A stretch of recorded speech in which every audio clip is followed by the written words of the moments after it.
नमस्कार, मी संदीप देसाई. सकाळी 7च्या बातम्यांमध्ये आपल्या सगळ्यांचं स्वागत. बुलेटिनच्या सुरुवातीलाच आत्ताच्या घडीची एक महत्त्वाची बातमी, कारण अभिनेत्री कंगना रानौतनं अर्नब यांच्या समर्थनार्थ एक ट्विट केलंय. ड्रग माफियांचा पर्दाफाश केल्यामुळेच अर्नबचा छळ होत असल्याचा एक व्हिडिओ तिनं ट्विट केलेला आहे आणि यामध्ये तिनं पुन्हा एकदा ठाकरे सरकारवर तोफ डागली आहे.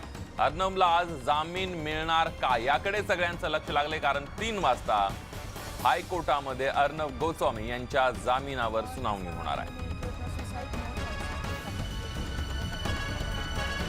कंगना रानौतनं अर्नबच्या समर्थनार्थ ट्विट केलंय. ड्रग माफियांचा पर्दाफाश केल्यामुळेच अर्नबचा छळ होतोय. कंगनानं ट्विट केलेलं आहे एका नव्या व्हिडिओला आणि त्यामध्ये कंगनानं अर्नबला समर्थन दिलेलं आहे.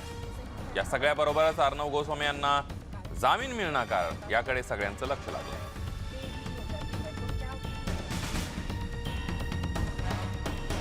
अधिकतर लोगों को ये भी नहीं पता कि अर्नब गोस्वामी को किस बात के लिए जेल में डाला गया है। तो 2018 में एक शख्स थे जिन्होंने आत्महत्या की थी और ऐसा उन्होंने जो अपना सुसाइड नोट है उसमें लिखा था कि कुछ लोगों का नाम लिखा था और ये कहा था कि अर्नब जी ने मेरे पैसे वक्त पे नहीं दिए तो मैं आत्महत्या कर रहा हूँ। अब उनकी टीम का ये कहना है कि उन्होंने वो पैसे दिए थे।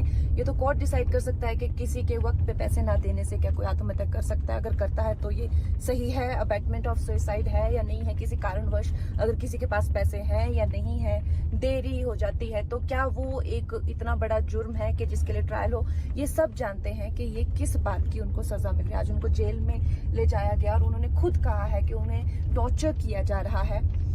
लेकिन पप्पू सेना उनको सोनिया का जो असली नाम है वो लेने के लिए, इसको कहते हैं फेसिस्ट गवर्नमेंट, उसका नाम लेने के लिए उनको ये सब यातनाएं सहन करनी पड़ रही है। मगर मैं पप्पू सेना से कहना चाहती हूँ, उन्होंने ये बेवकूफ़ी करके अर्नब गोस्वामी जी को आज तक का सबसे ज़्यादा लोकप्रिय जर्नलिस्ट बना दिया है। और वो जानते नहीं हैं कि वो उनको जितनी टॉर्चर करेंगे, जितनी यातनाएं देंगे, ही विल बी स्ट्रॉन्गर और उनकी जो लोकप्रियता है वो बढ़ती ही जाएगी। और इतिहास पप्पू सेना को इसी नाम से याद रखेगा कि उन्होंने जो कॉन्स्टिट्यूशन का 4th पिलर है उसके साथ में कैसी ज्यादती की थी, और इतिहास अर्नब गोस्वामी को एक हीरो की तरह याद रखेगा। जय हिंद। ओके, पुढची बातमी. राज्य सरकारचे प्रयत्न आणि नागरिकांचं सहकार्य यामुळे राज्यात कोरोना नियंत्रणात येऊ लागलाय. माझे कुटुंब माझी जबाबदारी मोहिमेमुळे संसर्गाचा वेग रोखण्यात यश आलंय. मात्र युरोपमध्ये आलेली दुसरी लाट लक्षात घेऊन आरोग्य सुविधांचं नियोजन करा असे आदेश मुख्यमंत्री उद्धव ठाकरेंनी दिलेत. तर दुसरीकडे राज्यात थंडीची चाहूल लागली आहे. मात्र थंडीत कोरोनाचा विषाणू सशक्त होण्याची भीती आहे. थंडीचा ऋतू 4 महिन्यांचा असल्यानं कोरोनाचा धोका वाढू शकतो. कोरोनाच्या दुसऱ्या लाटेचा धोकाही आता वाढलाय.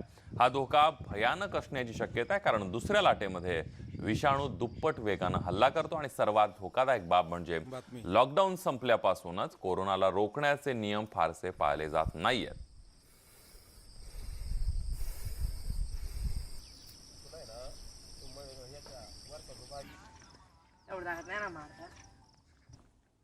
फटाके वाजवूच नका किंवा फटाक्यांवरती बंदीच घालतो असं न म्हणता, चला आपण एक दुसऱ्याच्या विश्वासावरती हा सण आनंदाने साजरा करूया, फराळ करा. पण पुन्हा एक सांगतो की आत्ता जरी ही परिस्थिती आटोक्यात आलेली वाटत असली तरी दिवाळी आणि दिवाळी नंतरचे 15 दिवस हे फार आपल्याला कसोटीचे आहेत. याचं कारण असं की पाश्चिमात्य देशात आपण जे काय बघतो आहोत, आकडेवारी बघतो आहोत, प्रचंड मोठ्या प्रमाणात ही दुसरी लाट आलेली आहे. आपण बघता आहात की गेले काही दिवस महाराष्ट्रामध्ये आणि विशेषतः मुंबई आसपासच्या सर्व परिसरामध्ये, अगदी पुण्यामध्ये सुद्धा हा कोरोना जो काही वाढत होता, अनेक जण आपल्यावरती टीका करत होते. काही जण म्हणत होते की यांच्या कंट्रोलच्या बाहेर चाललेलं आहे. पण आपण सगळ्यांनी जिद्दीने आणि आत्मविश्वासाने, एका शिस्तीने या संकटाचा सामना करत करत करत हा तो जो काय त्याचा चढ होता तो खाली आणलेला आहे. आपल्याकडे हा चढ होता तो उतारावरती आणलाय, नक्की आणलेला आहे. की दिवाळी साजरी करताना मी आपल्याला नम्र विनंती करेन, फटाक्यावरती बंदी आणायची का? प्रत्येक ठिकाणी बंद्या घालून आणि कायदे कडक करून आपण आपलं जीवन हे पुढे चालू ठेवायचं का? आपण आपल्या गोष्टी स्वतःहून, जसं आत्तापर्यंत तुम्ही पाळलं सगळं, तसं स्वतःहून पाळू शकत नाही का? जर आपल्याला लक्षात आलं असेल की एक तर अजूनही औषध नाही आहे, लसीचा पत्ता नाही आहे आणि प्रदूषणामुळे जर हा विषाणू वाढत असेल, आकडा वाढत असेल, तर दिवाळीमध्ये आपण प्रदूषण करणारे फटाके हे वाजवणं टाळू शकतो का? आपण बघितलं काल मुख्यमंत्र्यांनी संवाद साधला आणि यावेळेला त्यांनी मेट्रो कारशेड विषयी भाष्य केलंय. मुंबई मेट्रोची कारशेड कांजूर मार्गला हलवल्यानंतर राज्य सरकारवर टीका केली जाते आहे. या टीकेला मुख्यमंत्री उद्धव ठाकरेंनी प्रत्युत्तर दिलंय. यावर बोलताना मुख्यमंत्री म्हणाले की विरोधकांकडून मिठागरांची जमीन आहे असं सांगून प्रकल्पामध्ये मिठाचा खडा टाकण्याचा प्रयत्न सुरू आहे. कोणत्याही टीकेची चिंता न करता यावर आम्ही काम करत राहू, यावर योग्य वेळी समर्पक उत्तर देऊ असंही मुख्यमंत्री म्हणाले.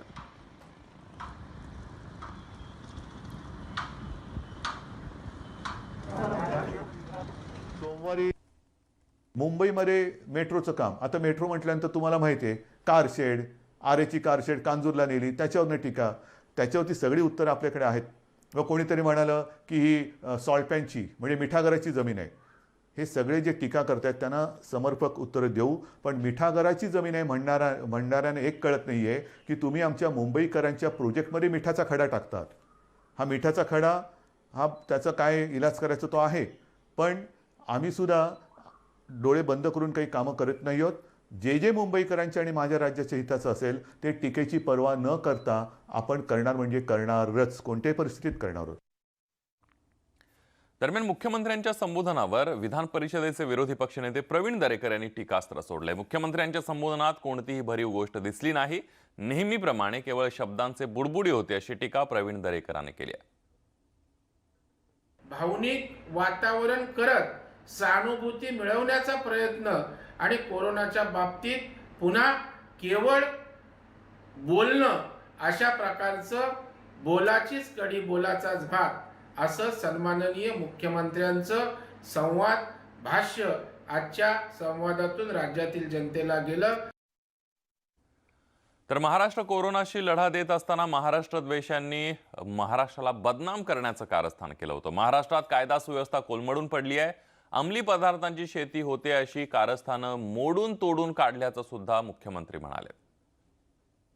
संकटाच्या काळात जगभर संकट असताना, देशात संकट असताना, राज्यात संकट असताना आणि आपण सगळे कोरोनाच्या संकटाची सामना करत असताना महाराष्ट्र द्वेष्ट्यांनी महाराष्ट्र बदनामीचं जे कारस्थान केलं होतं, महाराष्ट्राची कायदा सुव्यवस्था कोलमडून पडलेली आहे, इकडे सगळं अंमली पदार्थाच्या शेत्या होत्या आहेत, हे मी मागे सुद्धा दसऱ्याच्या भाषणात बोललो, पण ते कारस्थान तोडून मोडून काढून जूनमध्ये आपण 17,000 कोटींचे सामंजस्य करार केले.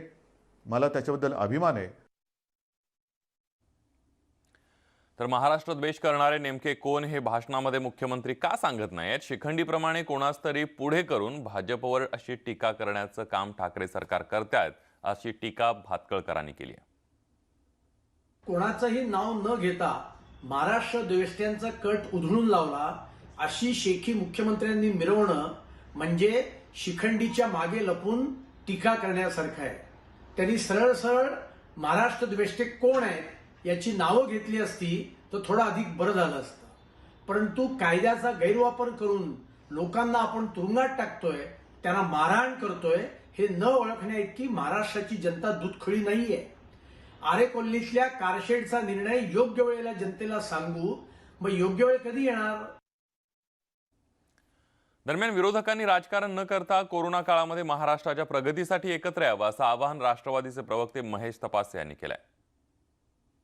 असा माझा विश्वास आहे. काही पक्ष ह्या संदर्भात जे राजकारण करतात, मला त्यांना नम्रतेने विनंती करायची आहे की महाराष्ट्राला प्रगती पथावर आणण्यासाठी सगळ्यांनी एकत्रितपणे प्रयत्न करण्याची आवश्यकता आहे. कोरोना असेल, अर्थचक्र असेल, ह्या सगळ्यासाठी आपल्याला एकजुटीने काम करण्याची आवश्यकता आहे. त्याच्यामुळे राजकारण जरूर निवडणुकीच्या वेळेला करा, उर्वरित वेळेला आता निवडणूक नाही, आता महाराष्ट्राच्या एकंदरीत विकासासाठी आपण सर्वांनी काम करूया. केंद्रातल्या नेत्यांना खुश करण्यासाठी भाजप मराठी माणसाचा द्वेष करतायत अशी सडकून टीका भास्कर जाधव यांनी भाजपवर केली. असं आहे की बुद्धिभ्रंश झालाय भाजपाचा. भाजपाला महाराष्ट्रामध्ये मराठी माणसांबद्दलचा भयंकर द्वेष निर्माण झालेला आहे आणि ते आपल्या केंद्रीय नेत्यांना खुश करण्याकरता म्हणून महाराष्ट्रातल्या मराठी माणसाचा, प्रत्येक मराठी माणसाचा द्वेष करतायत। हीच मराठी माणसं आज त्या अर्णव गोस्वामीच्या मागे उभं राहतायत। याचा अर्थ भाजपाला भीती वाटते की आपण 2018 साली जी केस आपण उगाचच दडपून टाकली होती, त्याची फाईल क्लोज केली होती, बंद केली होती, ती जर फाईल ओपन झाली तर आपण अडचणीत येऊ, या भीतीपायी हा भारतीय जनता पार्टीचा कांगावा सुरू आहे। पुढील काही दिवसांमध्ये कोरोनाचा धोका वाढण्याचे संकेत मुख्यमंत्री उद्धव ठाकरेंनी दिलेत। कोरोनाच्या दुसऱ्या लाटेचा धोका असतानाही नागरिक मात्र बिनधास्तपणे बाहेर फिरताना दिसतात। दिवाळीच्या पार्श्वभूमीवर बाजारपेठांमध्ये नागरिकांची तुफान गर्दी पाहायला मिळाली। मुंबई, पुणे आणि नाशिकमध्ये नागरिकांनी कोरोनाची भीती बाजूला ठेवून खरेदीला गर्दी केली। नागरिकांना जीवाची पर्वा आहे की नाही असा प्रश्न ही दृश्य पाहिल्यानंतर होऊ शकतो।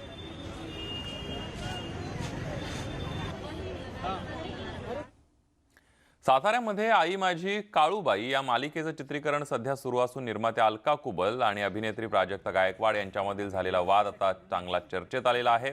मात्र सध्या या प्रकरणामध्ये साताऱ्यासह राज्यातील काही संघटनांनी अभिनेत्री अलका कुबल यांनी प्राजक्ता गायकवाडची माफी मागावी आणि मालिकेतील प्रमुख कलाकार रवी सांगळे यांना मालिकेतून काढून टाकावं, अन्यथा सातारा इथं सुरू असलेलं आई माझी काळूबाई या मालिकेचं चित्रीकरण बंद पाडण्याची धमकी दिली जाते।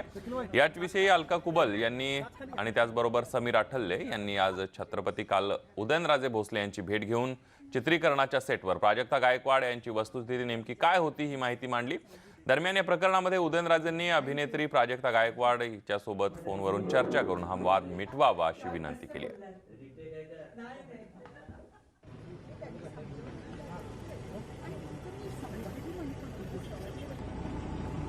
केवळ ह्यांच्या ह्या आता बहिणी मोठ्या आहेत माझ्यापेक्षा, थोड्या बहिणीसारख्या, हे जरी खरं असेल तर हे कोणाच्या बाबतीत घडतं का?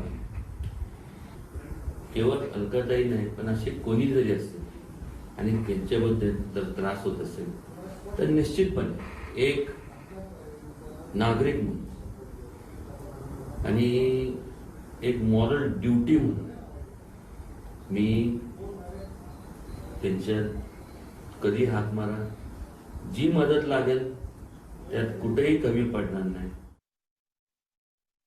कुठल्या लेवलला जाऊन आमच्यावर आरोप करते, म्हणून आज मला महाराजांकडे यावं लागलं की तुम्ही तरी समज जा, कारण आम्हाला रोज धमक्या येत आहेत, आमच्या हिरोला धमक्या येत आहेत की असं धमक्या येतात की बघतो तुला, आता तुला मारेन। मग हिरोनी शिवीगाळ केली आणि त्यामुळे हिरोला काढा, त्यांनी सॉरी म्हटलं पाहिजे, पण त्यांनी शिव्याच दिल्या नाही तर सॉरी कशाला म्हणेल। नंतर आई, पण आईची भाषा, तो पुण्याच्या बाहेर काय निघेल त्याचे हातपाय तोडून ठेवू, म्हणजे ही दादागिरी भाषा आमच्या इंडस्ट्रीत नसते।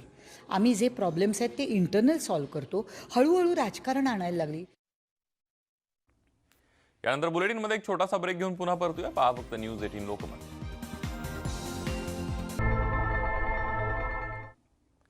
ब्रेकनंतर आपलं पुन्हा एकदा स्वागत। दिवाळी अवघ्या काही दिवसांवर आलेली आहे। येत्या शनिवारी लक्ष्मीपूजन आणि त्यामुळे दिवाळी निमित्त बाजारपेठा सजलेल्या पाहायला मिळाल्या। मुंबईतील दादर परिसरामध्ये आकाश कंदील विक्री यासाठी मोठ्या प्रमाणावर बाजारपेठा फुलून गेलेल्या आहेत। वेगवेगळ्या रंगाचे आकाश कंदील सगळ्यांचं लक्ष वेधून घेत आहेत। याचा आढावा घेतला आमचे प्रतिनिधी सागर कुलकर्णी यांनी।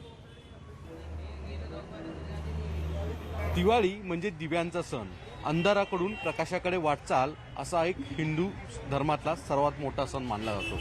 विशेष म्हणजे या दिवाळीसाठी आता आपण पाहत आहात की वेगवेगळ्या रंगांचे, वेगवेगळ्या डिझाईनचे आकर्षक असे दिवे, आकाशकंदील मार्केटमध्ये आता दिसत आहेत। मुंबईतील दादर येथील या परिसरामधील मार्केटमध्ये असे दिवे सगळ्यांचंच लक्ष वेधत आहेत। अनेक ग्राहक इथे दिवाळीची खरेदी करण्यासाठी आवर्जून येताना सुद्धा दिसत आहेत। आपण हे वेगवेगळ्या रंगांचे, कलर्सचे आकाशकंदील पाहत आहोत। सगळ्यात महत्त्वाची गोष्ट म्हणजे छोटे कागदाचे देखील दिवे इथे वेगवेगळ्या रंगांचे घरामध्ये लावण्यासाठी विक्रीला आलेले आहेत। यंदा दिवाळीवर कोरोनाचं संकट आहे, यामुळे भलेही गर्दी थोडीशी कमी असली तरी लोक येत आहेत। यावेळेस गर्दी कशी आहे? नेहमीच्या तुलनेने गर्दी यावेळेस दिसते का? दिवे तर खूप मोठ्या प्रमाणात तुम्ही आणलेले आहेत। हां, दिवे तर खूप मोठ्या प्रमाणात आहे, कंदील भरपूर आहे, पण गिऱ्हाईक तसं खूप कमी आहे। म्हणजे आम्ही माल पण थोडा कमीच आणला नेहमीपेक्षा। तर तुम्हाला वाटतं की कोरोनामुळे थोडंसं लोक यायला गर्दी करायला थोडं घाबरत आहेत? हो खरं आहे ते. खूप लोक कमी झाले, घाबरत आहेत लोक यायला. त्याच्यामुळे बाजारामध्ये गर्दी नाही आहे. आणि आम्ही पण कंदील सेल करताना सेफ डिस्टन्समध्ये करतो आहे. बरोबर. आपण ही प्रतिक्रिया पाहत आहात. हे थोडंसं सावट आहे, पण दिव्यांसाठी खरेदीसाठी जे आकाशकंदील खरेदीसाठी सुद्धा लोक येत आहेत, खरेदी करत आहेत. आणि विशेष म्हणजे नेहमीच्या तुलनेने गर्दी थोडीशी कमी आहे, पण कदाचित पुढच्या 2-3 दिवसामध्ये ही गर्दी वाढेल असं म्हटलं जातं. व्हिडिओ जर्नलिस्ट सचिन कुबलेसह सागर कुलकर्णी, न्यूज 18 लोकमत, मुंबई.